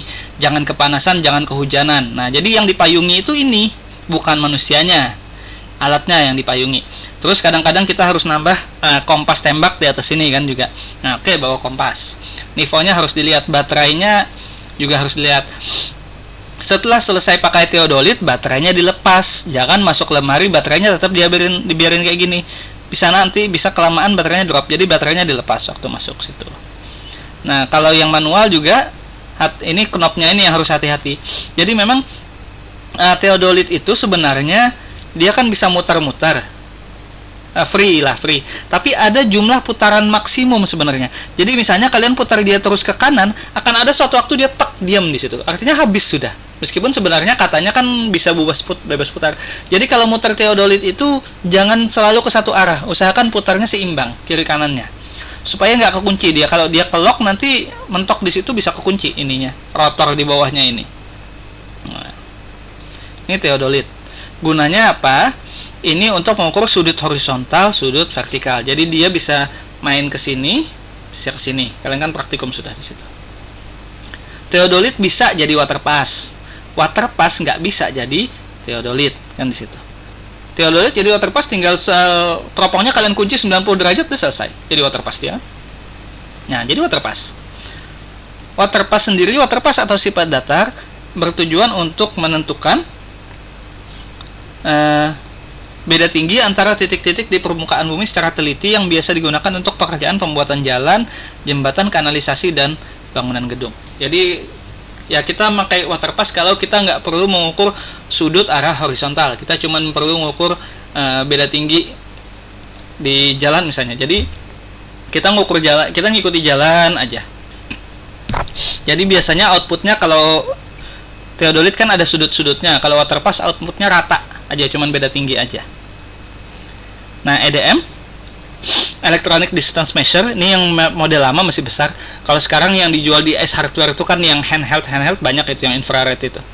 Mulai harga 200 sampai harga 1,5 juta atau 3,5 ada. Nah, alat ini dalam menentukan panjang berdasarkan pada perubahan fase yang terjadi sewaktu energi elektromagnetik dengan panjang yang diketahui merambat dari ujung garis ke ujung yang lain dan kembali. Dengan EDM, jarak-jarak otomatis ditunjukkan secara digital dan biasanya alat ini juga dilengkapi dengan reduksi arah horizontal dan vertikal. Ini yang pakai statif EDM-nya. Kalau kalian punya yang handheld kan yang langsung itu kan infrared kan di situ. Bisa langsung tinggal dimainkan aja. Nah, ini yang paling canggih, Total Station. Paling canggih juga paling ribet makanya. Saya minta sama Faris Ade Irawan geologi ya, teknik geodesi Poliban. Jadi saya belajar Total Station sama Pak Faris itu. Faris Ade Irawan mungkin kalian beberapa ada yang kenal. Temannya Pak Salmani juga. Jadi Total Station adalah alat ukur yang digunakan untuk memperoleh koordinat X, Y, Z dari pembacaan sudut dan jarak yang dilakukan secara otomatis dan digital, kemudian datanya disimpan di memori alat dan langsung bisa diolah di komputer. Nah, hebatnya Total Station ini yang pernah saya tes yang dipunyai teknik lab Youth itu kita nggak perlu pegang kertas. Jadi habis setting backside dan lain-lain langsung kita impor dengan kabel data dari Total Station langsung ke Windows, tapi under XP ya. Kemarin Windows 7 gagal. Langsung jadi gambar .dwg. Jadi hasil pengukuran titik kita itu langsung diplot oleh alat Total Station menjadi suatu gambar dengan ekstensi AutoCAD. Jadi langsung bisa kita buka di CAD, titik-titiknya itu sudah kelihatan. Jadi tinggal titik dengan koordinat itu sudah ada kelihatan di AutoCAD. Jadi tinggal kita lengkapi gambar bangunannya aja lagi. Nah, itu hebatnya Total Station. dan kemudian inputnya itu pun dalam bentuk Excel sudah jadi tabel. Jadi kita nggak perlu, kalau Theodolit kan kita catat manual terus kita olah di Excel kan. Kalau ini nggak, dia sudah bisa dalam Notepad, bisa dalam Excel yang bisa langsung diimpor ke AutoCAD. Nah, itu hebatnya Total Station itu di situ. Jadi dia langsung X, Y, Z. Z-nya bentuknya apa? Z-nya bentuknya plus sekian dari koma dalam kurung X, Y, terus Z-nya tuh koma plus sekian, plus Z atau min Z. Nah, itu di situ. Itu hebatnya Total Station, tapi ribetnya juga, settingnya lama dan lain-lain. Nah, ada kelebihan, ada kekurangannya. Nah, tapi ya itu kalau di banyak bangunan, kalau banyak bangunannya banyak penghalang, maka ribet. Ini nyetingnya lama soalnya. Lebih cepat kalian nyeting Theodolit. Oke, itu tadi fungsi-fungsinya. Nah, sekarang kita lihat bagian-bagiannya. Gunanya apa? Ya, mengenali bagian-bagiannya ini, kalau ada yang hilang atau kalian sadar ini kok kayaknya di sini seharusnya ada knob, nggak ada. Nah, itu harus dilihat di situ. Jadi pengetahuan dan keterampilan yang diperlukan dalam mengenali seluruh bagian peralatan masing-masing fungsinya. Satu, mengidentifikasi komponen peralatan yang digunakan sesuai dengan fungsinya. Yang kedua, menemukenali, bahasanya menemukenali prinsip kerja seluruh peralatan sesuai dengan manual masing-masing. 3, menemukenali fungsi kerja bagian-bagian utama untuk seluruh peralatan sesuai dengan manual masing-masing. Jadi kalau kita tahu prinsip kerjanya, contohnya ini, jadi kita tahu yang kira-kira harus dirawat yang mana. Contohnya Total Station itu digital full, artinya apa? Baterainya harus dirawat, terus LCD-nya harus dirawat dan lain-lain. Nah, oke, pertama Theodolit ini yang manual. Nah, atasnya ada pegangan, kemudian ada alat pembidik, ada klem penyetel tingginya, ada teropongnya, ada mikrometernya, ada gelang penyetel, ada skrup penyetel putaran, ada nipo kotak, ada anting-anting optis di bawahnya, dan ada plat. Nah, ini kemarin yang jadi masalah waktu saya ngukur vertikalitas bangunan. Skrup penyetel putaran yang kecil ini macet. Nah, itu yang kemarin bikin jadi kacau. Padahal ini kan untuk putaran kecil kan dia mainnya di situ. Jadi yang horizontal 0, sekian derajat, 0, sekian derajat itu mainnya di skrup penyetel putaran nih. Nah, itu kami lupa ngecek. Kemarin waktu mau turun ke lapangan nggak dicek, ternyata ininya stuck. Padahal itu yang diperlukan. Akhirnya harus ya balik lagi ke Banjarbaru, dari Arjuna bawa ke sini lagi, ya minimal 2 jam buang waktu. Nah, itu kan sesuatu yang menyebalkan. Jadi kalau kita tahu bagian-bagiannya sebelum turun ke lapangan, kita cek dulu, oh ini berfungsi apa enggak, yang saya butuhkan nanti untuk ngukur itu apa. Nah, itu perlunya orientasi. Oke, saya nanti perlu ngukur ini, nanti pakai yang ini. Nah, itu di situ. Ini yang manual. Nah, ini yang digital. Kalau yang digital ini hati-hati, yang biasa rentan adalah LCD-nya. Punya kami yang di lab itu berapa buah yang LCD-nya yang 2 itu mati salah satu, entah kenapa. Nah, entah karena kehujanan, kepanasan, atau memang short circuit. Jadi betul-betul harus hati-hati terhadap kelistrikannya kalau yang Theodolit nih. Lumayan ganti LCD-nya nih antara 700.000 sampai 1 juta loh. Kemarin nih. Akhirnya ya sudah nggak kami perbaiki, ya main satu arah aja sambil catat manual. Jadi habis baca benang ukur, baca sudut, langsung catat manual. Kalau dia nggak ke backup di dalam kan susah juga. Nah, itu tantangannya. Jadi harus tahu alat-alatnya. Oke, ini Theodolit manual. Ini Theodolit digital. Nah, yang dibaca apa? Theodolit, seperti kita tahu, baca benang sama dengan waterpass adalah baca benang atas, benang tengah, benang bawah. Nah, harus dicek. Rambu yang kalian bawa, bagusnya dilihat dulu ini. Kebaca nggak angkanya? Jangan sampai rambunya nggak kebaca. Terus, biasanya supaya pembacaannya konstan, untuk satu pekerjaan yang megang alat ini cuma 1 orang, supaya asumsi dia nggak berubah-berubah. Kan alat itu kan nggak tiap senti kan cuma kotak-kotak aja, biasa 5 sentian itu di situ.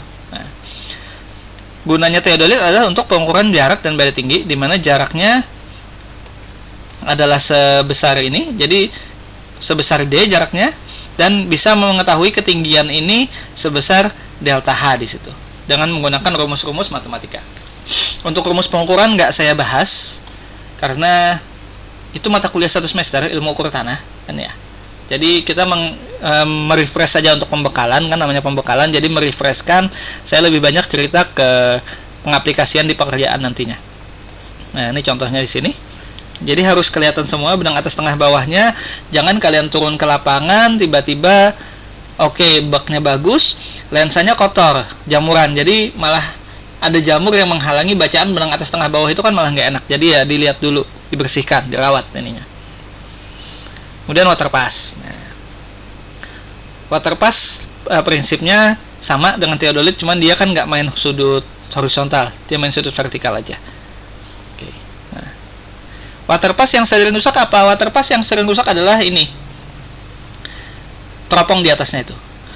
Nah, berapa kali kejadian waktu turun ke lapangan karena nggak hati-hati, water pass itu kan sama statip jadi satu. Jadi kalau kita pindah tempat itu kan yang kita angkat kan statipnya. Ada pernah kejadian yang waktu ngangkat statip ternyata skop penguncinya ini longgar, jadi dia blek jatuh situ, udah atasnya pecah. Water passnya sih nggak apa-apa, tapi ini teropong kecilnya pecah, ya sudah, kalau seperti itu ya mau gimana lagi, yang penting kan masih bisa dipakai. Nah beda dengan teodolit tadi, water pass itu dikunci sudutnya adalah 90 derajat sini, nah, bak ukurnya sini. Jadi jarak dari A ke B dan beda tinggi dari A ke B. Tapi dengan asumsi A ke B ini berada dalam satu garis lurus. Jadi asumsinya adalah garis lurus di situ. Nah, bisa jadi dapat DA, DB-nya berapa, ketinggian di A dan ketinggian di B berapa, gitu kita dapat. Beda dengan di sini. Ini kan langsung dapat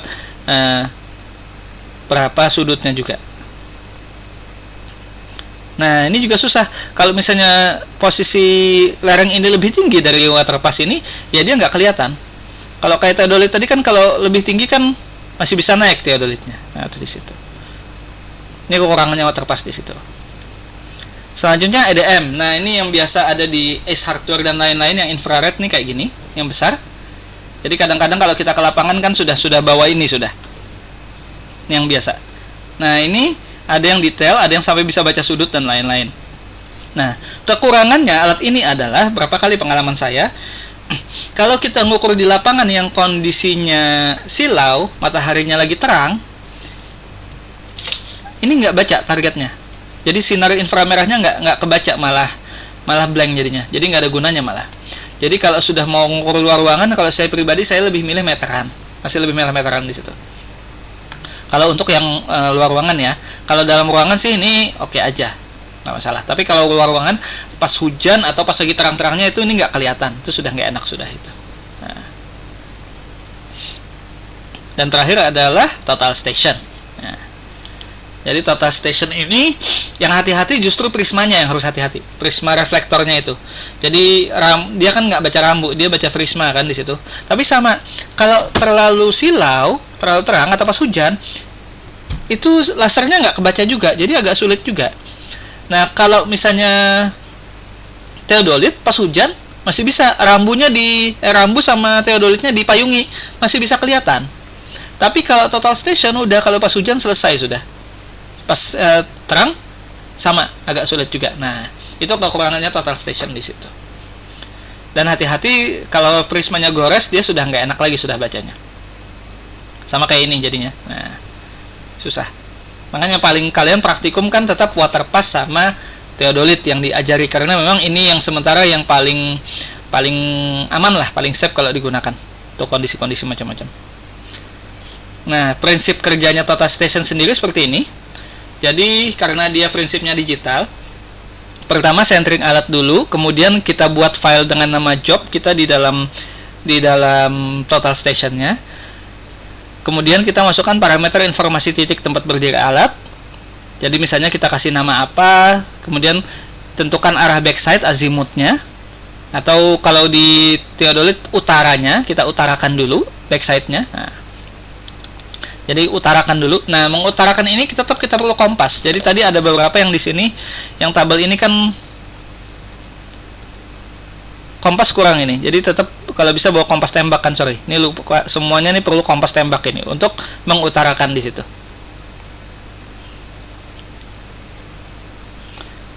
Nah, jadi setelah tentukan arah backside, ukur titik-titik target dengan mode sudut dan jarak dan koordinat untuk memperoleh titik XYZ-nya. Kemudian setelah selesai ngukur, dia akan muncul punya datanya di alat dan menyimpan. Baru kita pindah ke komputer. dan pakai kabel data. Nah, baru kita olah di komputer, baik dalam bentuk file Excel atau file AutoCAD di situ. Tapi ya agak ribet sih, saya berapa kali belajar masih kurang familiar dengan ini karena benar-benar digital, jadi nggak kelihatan kita pengolahan datanya gimana. Jadi kadang-kadang harus kita cek lagi. Nah, ini contohnya. Jadi dia kalau loss itu enak, tapi kalau banyak terhalang susah. Jadi kalau kayak di tambang yang loss dan lain-lain, total station memang paling pas. Ini contohnya untuk pengukuran di bidang parsial tanah. Jadi ini ada beberapa coupling tanah di sini. Nah, BM-nya di situ. Baru diukur dengan total station. Oke. Nah, kalau kita sudah tahu memakai alatnya, maka selanjutnya adalah validasi kelayakan dan peralatan pengukuran. Nah, dalam hal validasi ini, maka pengetahuan dan keterampilan yang diperlukan pertama adalah memastikan kelayakan fungsi kerja bagian-bagian utama dari peralatan dengan menggunakan prosedur sesuai dengan masing-masing peralatan. Jadi tadi kayak lensanya dicek, terus baterainya dicek. Nah, kemudian mencatat penyimpangan atau kesalahan yang terjadi pada fungsi kerja bagian-bagian utama dari peralatan dengan menggunakan format dan prosedur yang ditetapkan, dan melaporkan hasil pencatatan dari penyimpangan atau kesalahan tersebut kepada personel yang berwenang sesuai dengan prosedur yang berlaku. Nah, contohnya penyimpangan gimana? Kalau saya biasa kayak gini untuk ngeceknya. Jadi misalnya saya mau turun ke lapangan bawa water pass. Jadi dari water pass saya set dulu sampai dia benar-benar center. Dari ujung unting-unting saya ambil meteran sepanjang 1 atau 2 meter, taruh situ. Setelah itu bak ukurnya saya taruh di ujung yang 1 atau 2 meter tadi. Baru saya lihat, baru saya baca. Jadi saya hitung benang atas tengah bawah, jarak optisnya berapa, saya bandingkan dengan meteran itu. Benar nggak 1 meter atau 2 meter? Kalau nggak pas, nah artinya itu adalah suatu penyimpangan. Harus ada koreksi dari hasil pengukuran nantinya. Itu salah satu cara untuk ngeceknya. Jadi cukup 1 meter, taruh meteran, taruh bak di ujung situ, ujung-ujung, baca jarak optis benang atas tengah bawahnya 1 meter apa enggak. Kalau nggak pas, catat. Coba beberapa kali, ambil rata-ratanya di situ. Nah, jadi nanti kalau kita bawa untuk pengukuran harus dicek penyimpangannya. Jadi nanti ada koreksi setelah selesai kalian mengukur. Nah, itu kemudian harus dilaporkan ke personel yang berwenang. Tapi kalau alat punya kalian sendiri, ya sudah, kalian yang kalian tahu mau diperbaiki atau apa, kan selanjutnya di situ pertanyaannya. Oke, mau diperbaiki, ayo. Nah, atau kalibrasi ulang, ayo. Nah, baru di sini kita buat tabel koreksi kesalahan alat ukurnya setelah dicek tadi. Oh, ternyata sifat jarak optisnya ada koreksi. Oke, koreksinya berapa? Kemudian untuk mengoreksi, maka yang diperlukan adalah menyiapkan peralatan dan bahan untuk melakukan koreksi kesalahan fungsi kerja bagian-bagian utama dari peralatan. Kemudian melakukan koreksi kesalahan fungsi kerja bagian-bagian utama dari peralatan dengan teknik dan prosedur sesuai dengan manual dan SOP masing-masing peralatan. Kemudian membuat catatan hasil koreksi kesalahan fungsi kerja bagian-bagian utama peralatan dengan menggunakan format dan prosedur sesuai dengan SOP yang berlaku. Jadi dicatat supaya ingat, dilaporkan. Misalnya kalau kayak di lab kan ya dilaporkan ke Kaleb, atau terus Kaleb melaporkan ke dekan misalnya. Tapi kalau punya pribadi ya sudah dilaporkan ke pribadi aja. Nah, untuk memperbaiki penyimpangan tadi, maka kita kadang harus melakukan kalibrasi ulang. Jadi kalau kalibrasi ini nggak bisa kita yang mengeluarkan pribadi, karena kalibrasi ini kan ada sertifikatnya. Ngeceknya bisa, ngeceknya kayak tadi contohnya. Tapi kalau memperbaikinya ya kalibrasi harus kalian bawa ke badan yang betul-betul bisa melakukan kalibrasi dan mengeluarkan sertifikatnya, itu yang penting. Nah, pengetahuan dan keterampilan yang diperlukan dalam melakukan laporan kondisi kalibrasi peralatan pengukuran.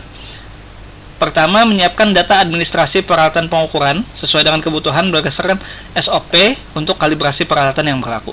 Jadi biasanya kalau mau kalibrasi itu datanya pertama data pembelian. Kapan beli, tahun berapa, nama jenis alatnya apa. Nah, itu ditanya waktu kalibrasi nanti. Kemudian memeriksa status masa berlaku kalibrasi kerja peralatan sesuai dengan prosedur manual masing-masing. Ada yang 6 bulan kalibrasi itu sertifikatnya, ada yang 2 tahun. Nah, jadi dicek dulu laporannya kalibrasinya berapa. Kemudian melakukan catatan atau rekaman hasil pengecekan kalibrasi terhadap peralatan dengan menggunakan format dan prosedur yang berlaku. Yang terakhir adalah supaya bisa dikalibrasi ulang, maka kita buat jadwal usulan kalibrasi terhadap alat ukur. Itu kalau kita ngajukan, contohnya kayak di lab, ngajukan ke Kaleb atau Kaleb ngajukan ke dekan, karena kalibrasi perlu duit, lumayan lah. Kalibrasi ini kan perlu dana. Jadi kita buat jadwal usulannya. Oh Pak, ini nanti akan habis di bulan 12. Jadi baiknya sebelum bulan 12 kita kalibrasi ulang. Misalnya di bulan November kita kalibrasi ulang. Oke. Disetujui, keluar dana. Kalau nggak disetujui ya sudah, kita pakai yang kalibrasi yang lama. Nah, bahayanya kadang-kadang kalau pemberi pekerjaan teliti itu dia akan nanya sertifikat kalibrasinya mana. Nah, di situ.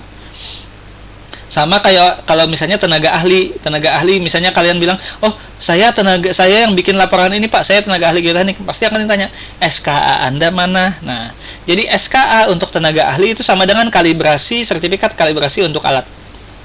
Jadi memperlihatkan valid tidaknya alat ini itu dari sertifikat kalibrasi itu.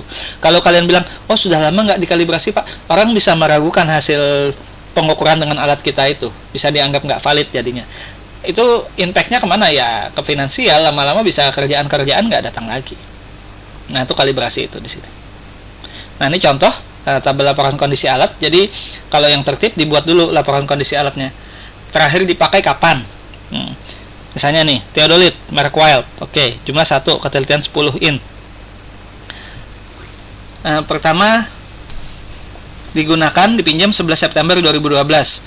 Kondisi saat dipinjamkan, oke, kondisi awal sumbu pertama tidak vertikal, kemudian mendatar, kemudian garis bidik tidak tegak lurus, indeksnya tidak 0, indeks 0 vertikal, bagus, oke. Kemudian setelah masuk ke badan kalibrasi misalnya, dalam hal ini PP, pembangunan PU dan lain-lain, tanggal 20 Oktober selesai alat itu digunakan, maka kondisi akhir setelah dari 19 ke 20 Oktober ini adalah sumbu pertama dalam kondisi vertikal, oke, misalnya sumbu kedua dalam keadaan mendatar, terus garis bidiknya tegak lurus, indeks 0 horizontalnya, ini bagus, sudah masuk, artinya layak digunakan. Nah, itu ada laporan seperti ini. Gunanya apa? Supaya ke-record kalau ada pemeriksaan. Tapi ini terutama untuk juru ukur yang bekerja di badan pemerintahan atau di perusahaan yang tertib administrasi. Kalau kalian untuk pekerjaan pribadi sebenarnya ini nggak diperlukan sih ininya. Nah, yang terakhir adalah perawatan. Kalau sudah bisa dikalibrasi ya harus dirawat. Oke, perawatannya. Pertama, yang kita perlukan untuk melakukan perawatan peralatan pengukuran adalah yang pertama menyiapkan tempat penyimpanan peralatan pengukuran dan kelengkapannya sesuai dengan persyaratan yang ditetapkan, harus ada tempatnya. Kemudian menyiapkan bahan dan alat pembersih, serta pengaman untuk peralatan pengukuran dan kelengkapannya sesuai dengan kebutuhan. Jadi kalau bisa ya kita bersihkan sendiri dulu, kalau nggak bisa baru kita kasih ke orang, kan di situ. Kemudian membersihkan dan merawat semua peralatan pengukuran dan kelengkapannya setelah dipergunakan sesuai dengan manual dan SOP. Kemudian setelah dibersihkan dan dirawat baru disimpan, menyimpan semua peralatan pengukuran dan kelengkapannya sesuai dengan manual dan SOP yang berlaku. Nah, untuk melengkapinya maka melakukan administrasi pemakaian peralatan pengukuran sesuai dengan SOP yang berlaku di situ. Jadi setelah kalibrasi, pertama alatnya dicek, setelah dicek, divalidasi, dikoreksi kesalahannya, kemudian dikalibrasi, setelah kalibrasi, dirawat, terus disimpan. Oke. Sampai sini ada yang mau ditanyakan? Ini 11.42, jadi jadwal isoma kita jam 12.00. Tapi materi sebelum isoma sudah habis ini. Jadi nanti setelah isoma kita langsung ke pemetaan situasi, terus take out, evaluasi, baru pembuatan laporan. Oke, jadi masih ada waktu kurang lebih 15 menit kalau mau tanya jawab sebelum isoma. Silakan.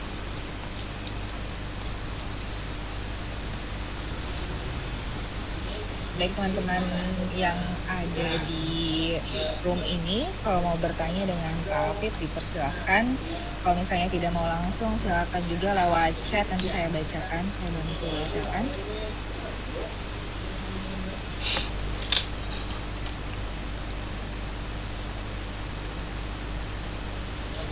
Atau boleh ya Pak tanya untuk nanti kan mereka persiapan untuk sertifikasi nih Pak. Oh ya, Nanti mungkin apa aja yang ditanyakan waktu sertifikasi biasanya seperti apa? Itu ya juga silakan boleh ya bisa. Pak ditanyakan. Silakan teman-teman, nanti kan setelah ini besok ada tugas mandiri, besok lagi kalian akan menghadapi uji sertifikasi bersama para asesor. Bisa ditanyakan materi-materi yang biasanya keluar di pertanyaan dalam asesmen itu seperti apa sama Pak Afif, atau seperti apa nanti biasanya proses penilaiannya itu juga bisa ditanyakan ya Pak ya.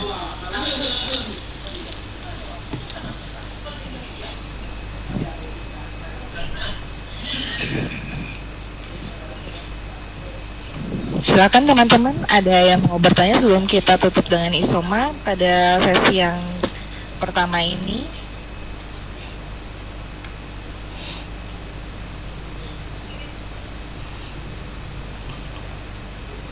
Semua materi yang saya masukkan di PowerPoint itu saya ambil dari modul yang tadi saya kasih. Jadi sebenarnya di modul itu sudah lengkap kok ininya. Silakan, atau yang misalnya ada yang di modul yang dibaca yang kurang jelas, insya Allah bisa saya bantu untuk menjawab. Kalau belum bisa nanti ya kita cari sama-sama lah solusinya. Karena ini kalian kan posisi sudah senior sebenarnya di sini. Sudah mau lulus semua kan? Atau jangan-jangan sudah lulus semua ini?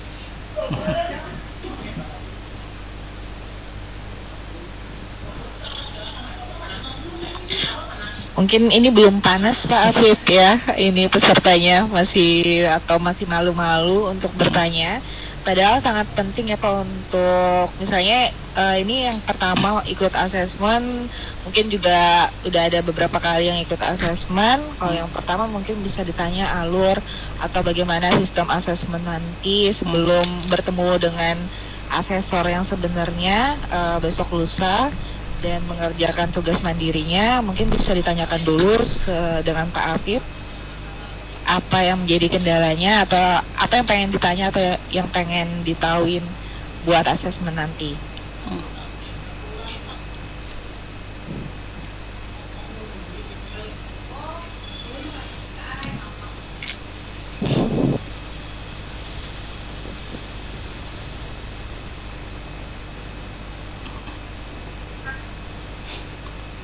Oke, nggak apa-apa kalau misalnya nggak ada pertanyaan, mungkin kita isoma aja dulu Ibu Atika, nanti kita kembali lagi jam 1 nanti. Siap. Untuk itu mungkin kita akhiri dulu Pak Afif sesi yang pertama. Terima kasih banyak.